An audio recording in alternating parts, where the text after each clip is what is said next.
Oh, wow. Apparently you all get experience points now. That's interesting. Hi, I'm Andrew. Welcome to the Wednesday meditation. I don't know what is going on. This is like a new feature that I haven't seen before. Hello to hello Felina. Hello Paul, Colette, Ruth. Hello Fred, Bill B, Marjorie. Let me see, and Lisa. Bill B, you are apparently our number one person. I don't know if you see this. Do you see a number one next to your name with a crown?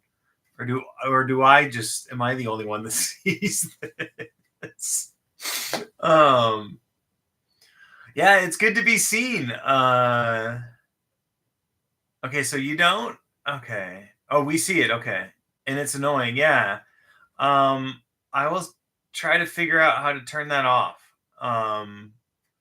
So I don't know why we have the crowns. This is just let's see, top fans. This is all new to me. Like, uh, and nobody asked. Nobody at YouTube asked me. Wow, this is okay. This apparently is a leaderboard. Oh, wow. That's super bizarre though, because you can't do any of the things that are mentioned on there, like super chats and super thanks. My channel doesn't have any of that stuff. That's only Jeff's channel. Well, I spent most of my day debugging things. I don't want to debug this right now. Okay, let's see. I agree. I don't know what Fred said, but you are a wonder. Thank you all for being here. Yeah,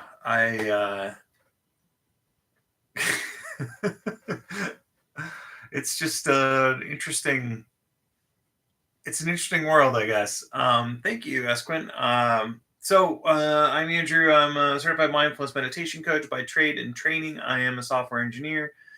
Most people will know me from the Do Nothing Project, where, like last Sunday, I fill in for Jeff occasionally, and I am the most times moderator.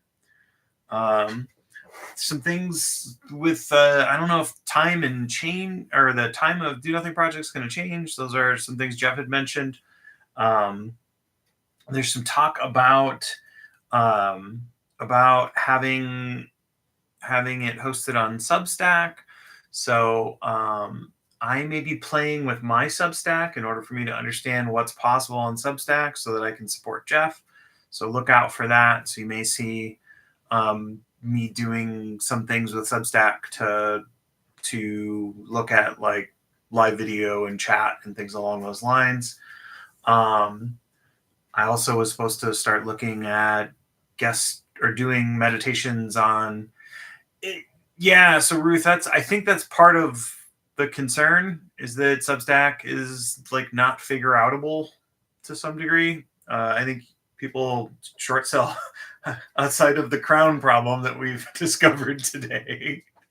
YouTube is generally pretty usable.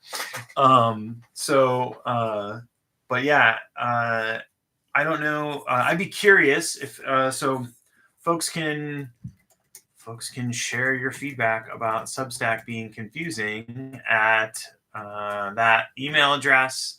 If you aren't on my email address or I manually control a mailing list and you'll get updates. And usually they're sometimes delivered late, but I'm as a result of my forgetting completely last week, I've been trying to put together calendar updates and things or calendar reminders that will remind me beforehand. And that also helps me to remember when to send out the reminder email. But if Substack is something you aren't super super comfortable with, send me a message just so I can start to collect that information and provide that back to Jeff and Lily. So the question I was about to ask, but I interrupted myself, which is pretty hilarious, is are any of you attending live streams for danharris.com that Dan is hosting on Substack? So, hello, Brian. I tried to attend his appearance on Commune, and that was confusing, but I did manage to get to it eventually. So yeah. Okay, so you listen to the podcasts, but not okay. Interesting. Oh, okay, you've attended some of those. Cool. Yeah, I think everyone's trying to figure this stuff out, and trying to figure out what's the best way to sort of handle things. So yeah. But yeah, so you might see some experiments from me, and some of them are self-serving, are experiments for myself, and then some of them are trying to help the Do Nothing Project and everything else. So, and I wasn't meditating with the cows. I kind of wish I was, but I was sort of outstanding watching people fill up troughs and put hay out and other things. So, so yeah. Oh yeah, Zoom get together. That is true as well. That needs to happen. There's so many things to do. I forgot about that. It was kind of meditative, but I don't know that it was meditation. But there was a hill that I could have meditated on if I wasn't thinking that I would end up with tics and or other things. So, so yeah. Okay, well, we're 7 minutes in. I said a bunch of things that aren't necessarily anything related to what we're going to do, but we're going to put 25 minutes on the clock. And I was a cowboy. Yes, I never knew it, but I was. So we got 25 minutes on the clock. We're going to do a meditation where we will have light guidance. And then the last 5 minutes, we'll let go of the technique and do nothing for a little bit of a comparison. Nice. I just saw Fred's comment. Outstanding in the field. Stellar. Thank you for that. So we'll have 5 minutes at the end of not doing anything, and I think it's kind of helpful, or I don't think it's kind of helpful. I think it's super beneficial for you to contrast doing something with doing nothing, and that's part of what I'm putting together for the structure on that. I stole the general idea from Jeff and from the CEC and the Do Nothing Project about having like a finishing thing, but I like the idea of no matter what, we have a nothing that's available. So, and then what are we going to do? We're going to do here out. I just realized that maybe the clock wasn't working. I just was like, wait a minute, I haven't heard the clock for a moment. But the clock is working. So I'm going to offer here out. You're welcome to use whatever technique you like. Hello, Gabrielle. Welcome. If you're wondering about the crowns, we don't know what they are either. But Bill B is apparently number 1 and Ruth is number 2. But yeah, so we'll have that. If I start in the next minute, we'll be done before the top of the hour. So that's great. So at least there's that. I will invite the bell with my inviter and we'll do that. So thank you for being here. All right, we've started. That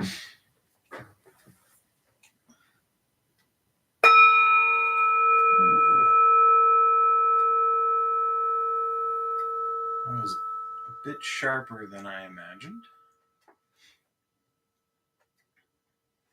All right.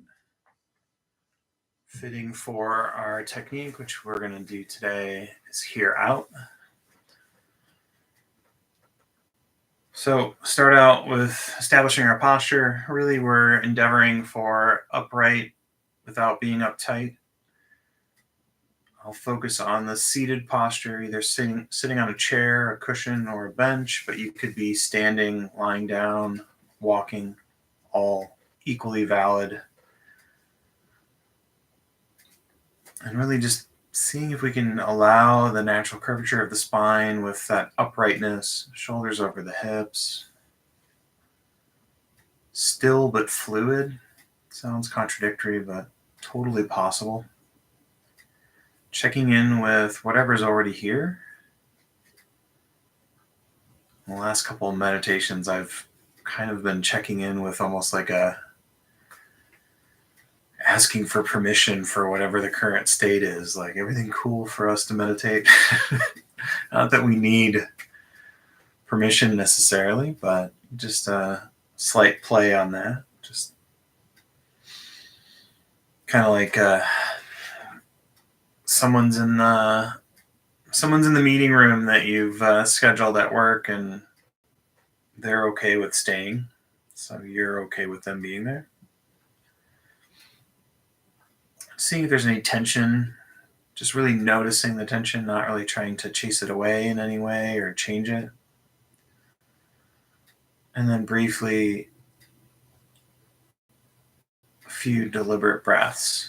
Generally, we don't control the breath when we're meditating, but for this moment, we'll do an exception and breathe in through the nose and out through the nose.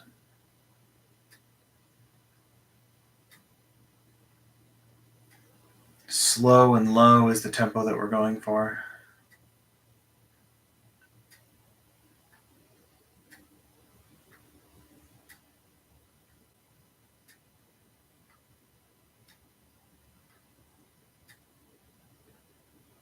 And you may notice just from the beginning to now, sort of settling in.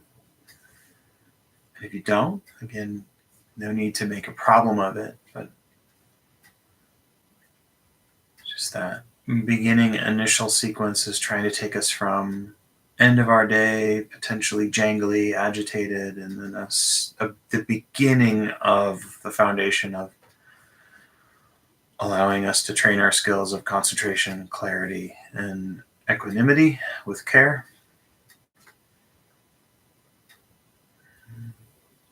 You're, again, welcome to mark this sort of sitting and knowing that you're sitting as your waypoint. And the technique I'll offer is, the shorthand name for our technique is here out. What does that mean? It means our focus range is sounds.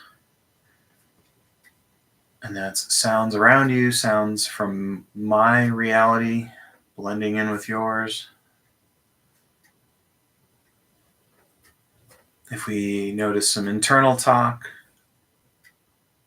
that's fine. We can allow it to be in the background.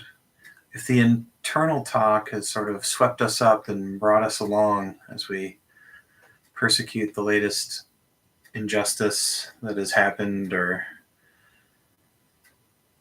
completely forgetting to close the garage door, or that item that you forgot on your shopping list,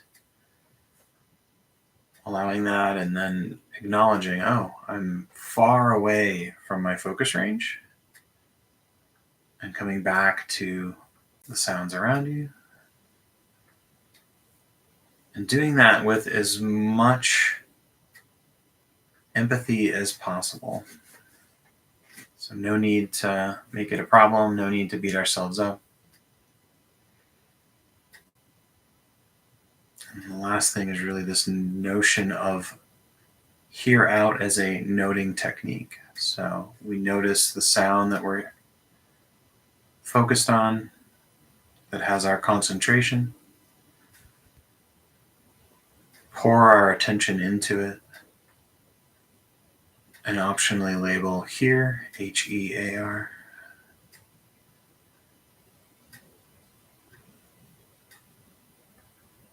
And then again, we may get pulled away by body sensation, an itch, something with care and understanding, bring our attention back to our focus range.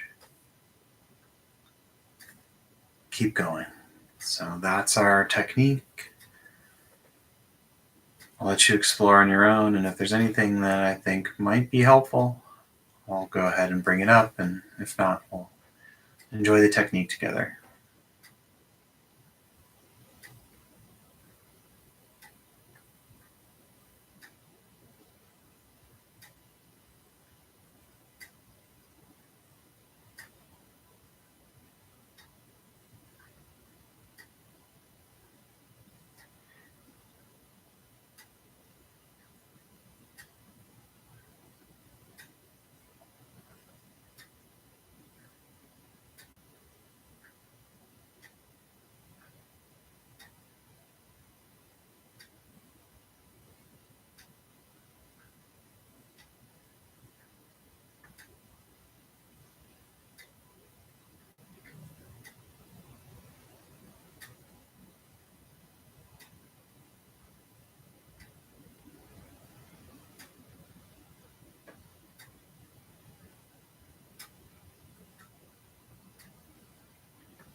And so you may get pulled away by whatever your home base is if you're not used to working with sounds. And if you're wrestling with that, you can shift to your home base. Really not a benefit in, at this point, fighting. The home base is more prominent, but if you're up for experimenting, just seeing if you can move from the home base back to here out, and then just allowing as many returns from I'm pulled away by the home base, bring it back, pulled away by my normal home base, back to the technique. Each one of those is, again, that mental bicep curl we talk about.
Okay, so now we can put the technique kind of on this shelf with care, and we switch to do nothing. So if you like the analogy of pedaling and pedaling as we meditate, maintaining that technique, this is our opportunity to stop pedaling and coast. So we let go of the technique and we do nothing. Or in unified mindfulness terms, we let go of our intention to control our attention and allow whatever is going on to continue going on. So Here's your chance to do nothing.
Our time has ended. I'll ring the bell to signify that.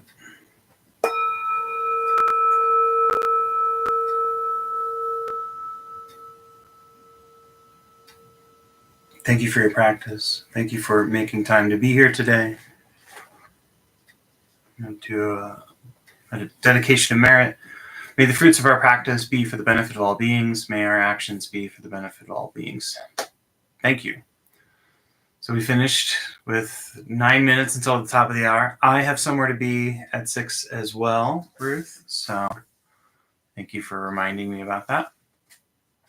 I mentioned the pull of your regular home base because I noticed that when I was focused on here out, I kept going back to my breath, and then I pull away and then I come back, and I pull away and I come back. So that's great to hear. So somebody reached out and said, "Hey, will you do a here out meditation on Wednesday after Sunday?" And so I said, "I can do that for you." So they may be here, but not talking in chat. Maybe they don't have crowns.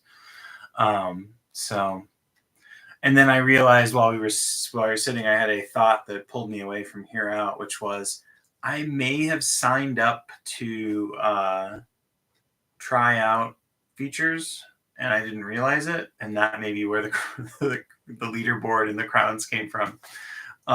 So we'll see what I can figure out between now and next week. But yeah, I really appreciate it. Thank you so much and you're all super welcome. Appreciate being here. Jeff is back. I think Jeff, the whole family Warren is back in Toronto come Sunday. Maybe there'll be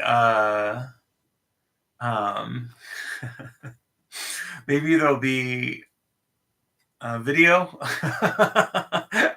I still don't know why we didn't have video. I suspect it's because my iPad updated the YouTube app just before I went live.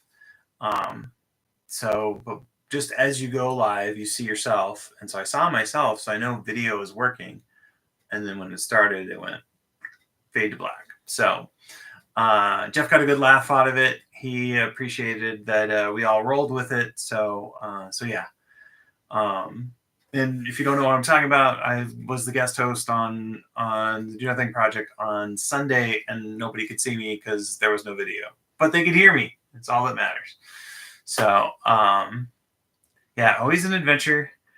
You never know when you're going to get crowned. You never know when you're going to be 7th.